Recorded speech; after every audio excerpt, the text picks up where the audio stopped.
El reto en términos de vivienda y de desarrollo urbano es enorme para el país. Tenemos que generar un montón de casas y tenemos que lograr que esas casas sean lo que los trabajadores necesitan para que sean mejores oportunidades de desarrollo de todo tipo, para que sean las casas que permitan que esas familias se desarrollen armónicamente, en una forma integral y con todos los servicios que hoy deben tener. Empezamos.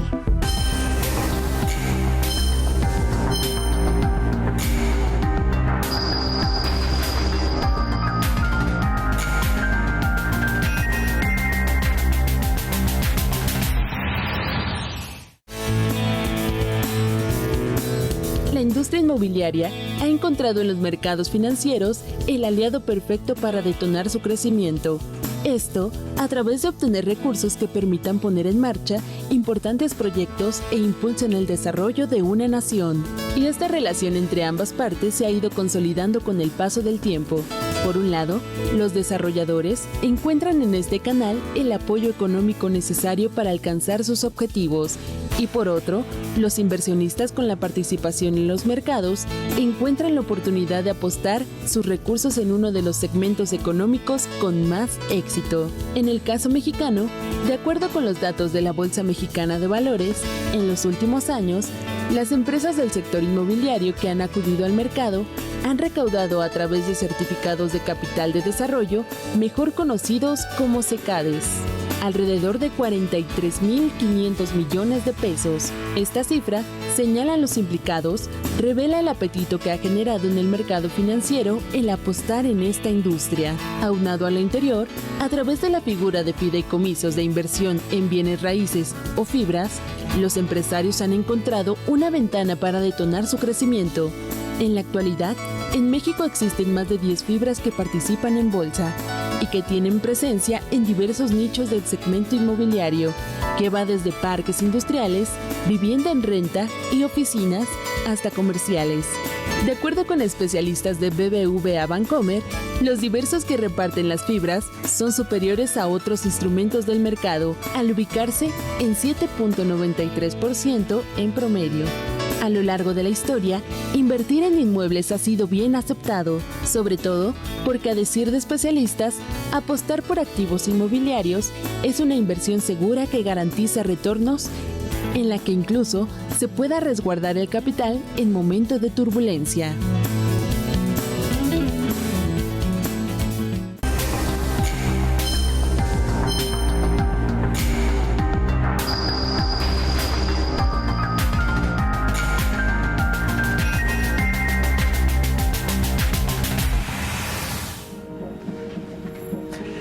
Bienvenidos a una emisión más de Vivienda y Ciudad, donde vamos a hablar de vivienda, por supuesto, pero desde una óptica diferente, porque siempre lo hemos visto desde el ámbito de las inversiones, de los créditos, de los números.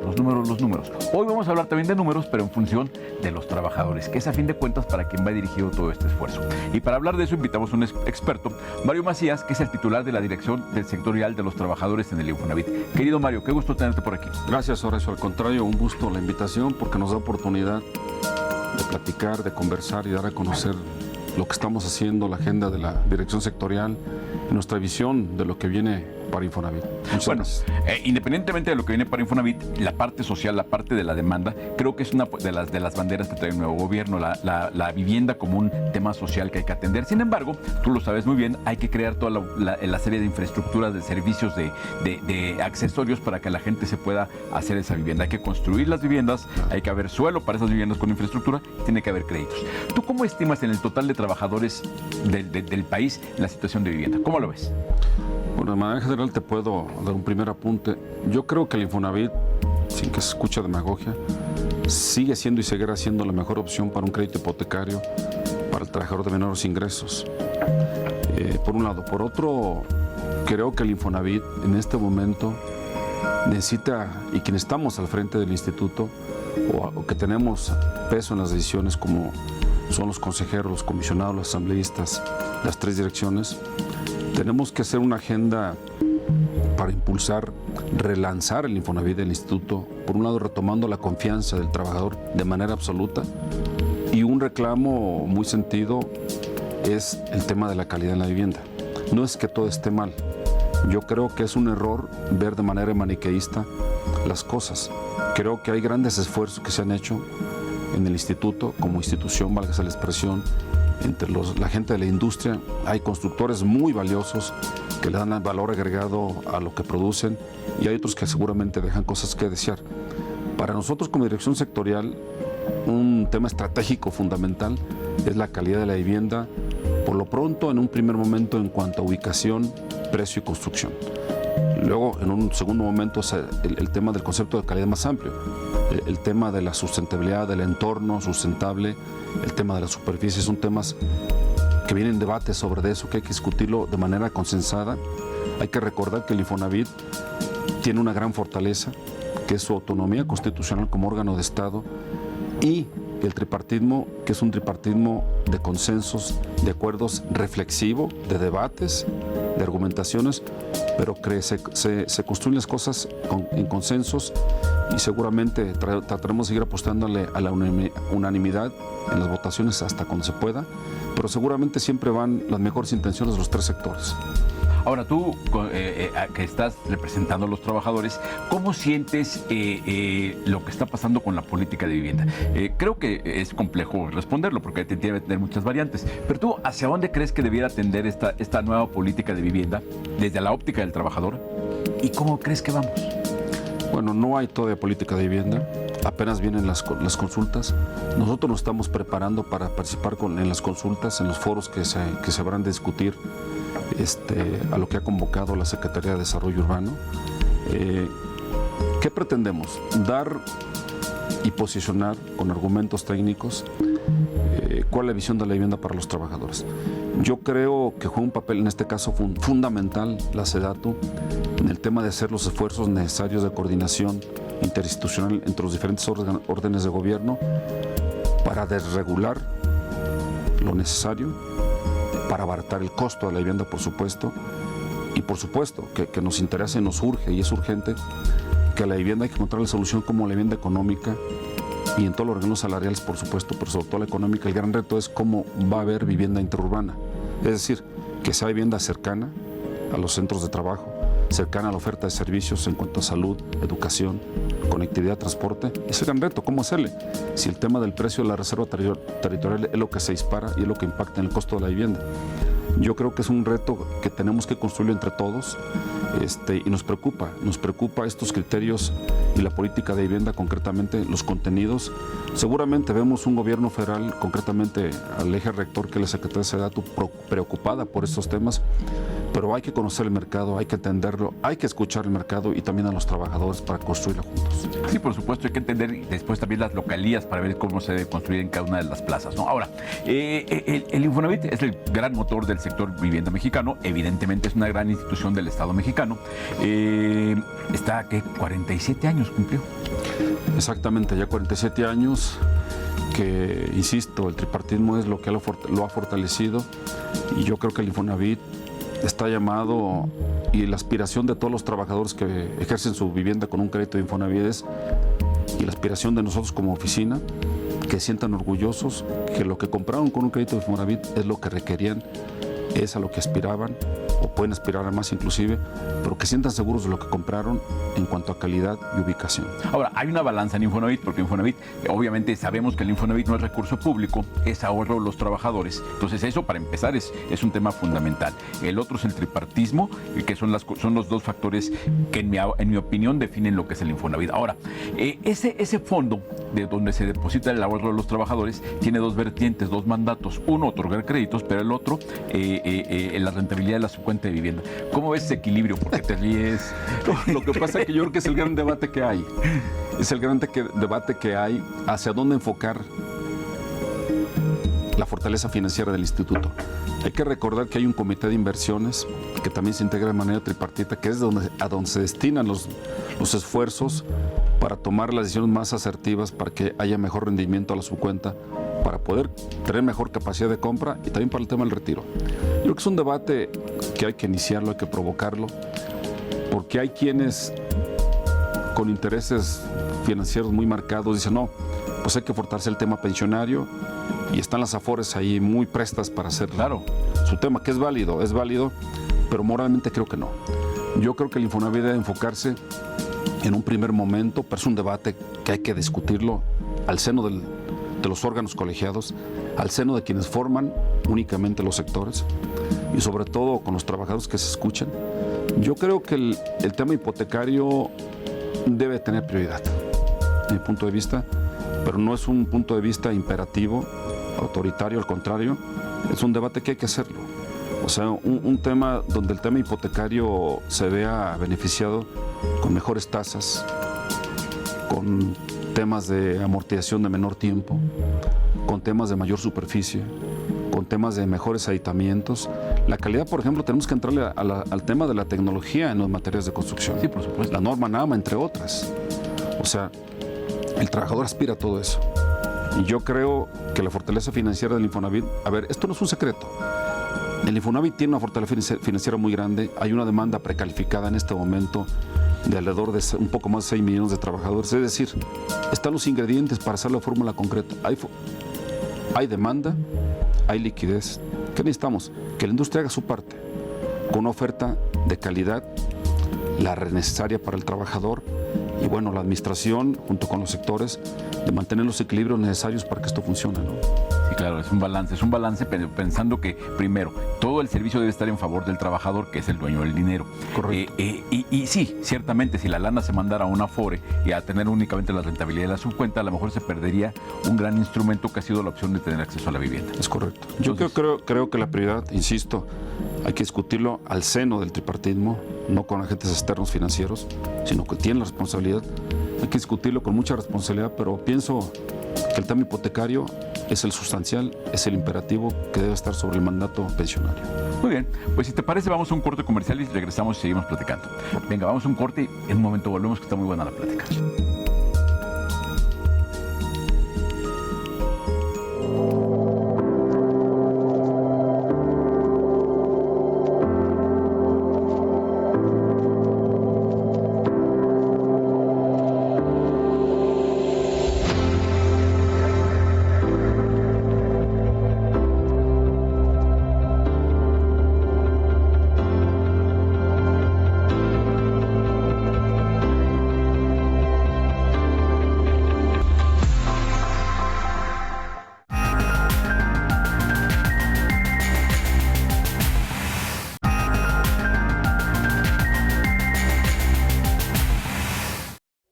Centro Urbano está de fiesta, celebrando 20 años de ser la voz y poner en el centro de la agenda a una de las industrias más importantes del país. La vivienda. Fue el 21 de abril de 1999 cuando se publicó el primer suplemento especializado en el tema de la vivienda, que marcó a más de una generación de periodistas y expertos. Este esfuerzo fue el comienzo del proyecto que hoy se denomina Centro Urbano, y a partir de entonces el cambio ha sido la única constante. Desde entonces, la construcción y la vivienda han sido la cabeza, seguidos del sector inmobiliario, la arquitectura y el urbanismo, como las articulaciones que le dan vida a este gran medio. 20 años marcan el inicio de una forma distinta de consolidarse como el referente profesional más reconocido de la industria. Una visión que se mantiene a la vanguardia y los cambios, para seguir impulsando a estos sectores como los grandes motores del país.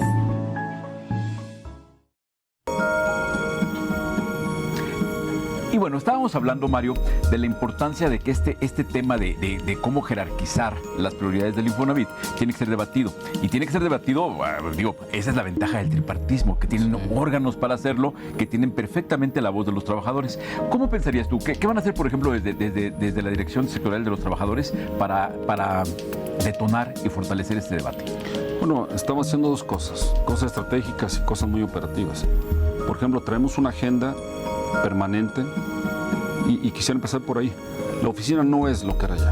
La oficina de la Dirección Sectorial de los Trabajadores tiene que adecuarse al reto de Infonavit, a las circunstancias del país, y traemos una oficina más actuante, más dinámica, más interactiva. Por ejemplo, estamos visitando a todos los comisionados, representantes en las comisiones consultivas de parte de los trabajadores. Hay que recordar que hay una comisión consultiva también de origen tripartito en cada entidad, acompañando al delegado o delegada en turno. los representantes de las comisiones consultivas es la representación de toda la derechohabiencia que hay en el país. Ayer ya logramos visitar Tamaulipas, que es el 18 estado que visitamos. Mañana vamos a Guerrero y continuaremos. Nuestra oficina, por un lado, será una oficina itinerante que sí dedicaremos labor y tiempo necesario al despacho, a la preparación de la información para los órganos colegiados, pero también en contacto muy cercano con el trabajador. Claro, necesitamos la agenda retroalimentarla con los reclamos, con las observaciones o propuestas del trabajador. Tenemos una agenda que está preparándose, sí, para los órganos colegiados, pero también de interactuación con la administración, exigiendo, presionando o colaborando o apoyando. Por ejemplo, el director general, por iniciativa propia, vio la necesidad de implementar un nuevo modelo de cobranza más generoso, donde el incentivo está en la mediación, y fue iniciativa de él, y la estamos apoyando sin ninguna cortapisa, sin ningún recato, sin ningún condicionamiento. Yo creo que la votación de los asambleístas y consejeros y comisionados siempre ha sido transparente, de responsabilidad y sin chantajes de ningún tipo, sin tener una visión de vencidos y ganadores, sino de responsabilidad. Esa agenda, por supuesto, que también atraviesa por temas muy operativos. Por ejemplo, qué hacer con los desarrollos que existen en problemados, con servicios provisionales todavía. Si bien es cierto, el Infonavit ya no trabaja, no permite la improvisación de servicios de hace 3 años, la industria tiene que terminar completamente con servicios de conectividad, de agua, drenaje, electricidad, etcétera, etcétera. Sí se han generado desarrollos en problemados, es parte de los retos que hacer con eso. O temas de devolución de pagos en exceso. Por ejemplo, hay más de 6,000 millones de pesos que trabajadores que terminan de pagar su crédito y siguen descontándole todavía. La administración no ha sido lo suficientemente eficaz para cortar en el momento de la terminación de la amortización o para regresar oportunamente a sus pagos de más. Cada mes siguen acumulando 100 millones. Hemos conversado, estamos trabajando con la administración y ya, como fue un mandato de un acuerdo de un consejo de administración, en breve el sistema, el software necesario se habrá para regresar el importe de los 100 millones y ya no seguir cortando. Te señalo nada más 2 ejemplos de interactuación cotidiana, pero también traemos una agenda estratégica de mantener incólume el tema de la autonomía constitucional, de fortalecer el tema del tripartismo y, por ejemplo, un tema de reflexión. Habremos de celebrar del 18 al 21 de septiembre próximos la reunión anual de los representantes en las comisiones consultivas del sector, donde habrá de ser una reunión donde estén todos los representantes de las comisiones en todo el país, pero habremos de invitar a panelistas, a medios especializados, para provocar debate, para provocar reflexión, para reflexionar y debatir y proponer de cuál es el Infonavit que los trabajadores quieren.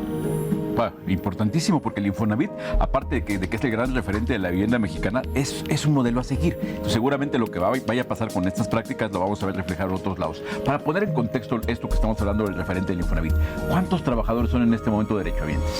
Bueno, hay una derechohabiencia aproximada de 62 millones, números cerrados, 62 millones de derechohabientes que tienen cuenta en el Infonavit. De estos derechohabientes, 62 millones, concretamente 21 millones tienen relación laboral y casi 41 sin relación laboral.